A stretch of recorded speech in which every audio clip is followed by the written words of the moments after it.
নারায়ণগঞ্জের বন্দর উপজেলার মদনপুরে অবস্থিত দেওয়ানবাগীর আস্তানা গুড়িয়ে দিয়েছে বিক্ষুব্ধ জনতা। নারায়ণগঞ্জের নিজস্ব প্রতিনিধি আক্তার হোসেনের প্রতিবেদনে দেখুন বিস্তারিত। শুক্রবার ফজর ওয়াক্তে যে কোনো সময় বিক্ষুব্ধ জনতার দল বাগে জান্নাত দেওয়ানবাগীর আস্তানায় ঢুকে আগুন ধরিয়ে দেয়।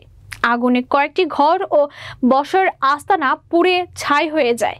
খবর পেয়ে ফায়ার সার্ভিসের দমকল বাহিনীর 2টি ইউনিট এসে আগুন নিভাতে সক্ষম হয়। নারায়ণগঞ্জ পুলিশ সুপার প্রত্যুষ কুমার মজুমদার দেওয়ানবাগীর আস্তানা পরিদর্শন করে বলেন, দেওয়ানবাগীর ঘটনা যে বা যারা ঘটিয়েছে তা সুষ্ঠু তদন্ত সাপেক্ষে আইনগত ব্যবস্থা নেওয়া হবে। আপনারা তো দেখছেনই, খুবই অনাকাঙ্ক্ষিত একটা ঘটনা ঘটে গেছে। এখানে আমাদের পুলিশ প্রশাসন সাথে সাথে এখানে এসে ব্যবস্থা নিয়েছে এবং পরবর্তীতেও যাতে কোনো ঘটনা না ঘটে এ ব্যাপারে আমাদের প্রশাসন তৎপর আছে এবং যারা এই ঘটনা ঘটিয়েছে তাদেরকে অবশ্যই আইনের আওতায় নিয়ে আসা হবে। ধন্যবাদ সবাইকে।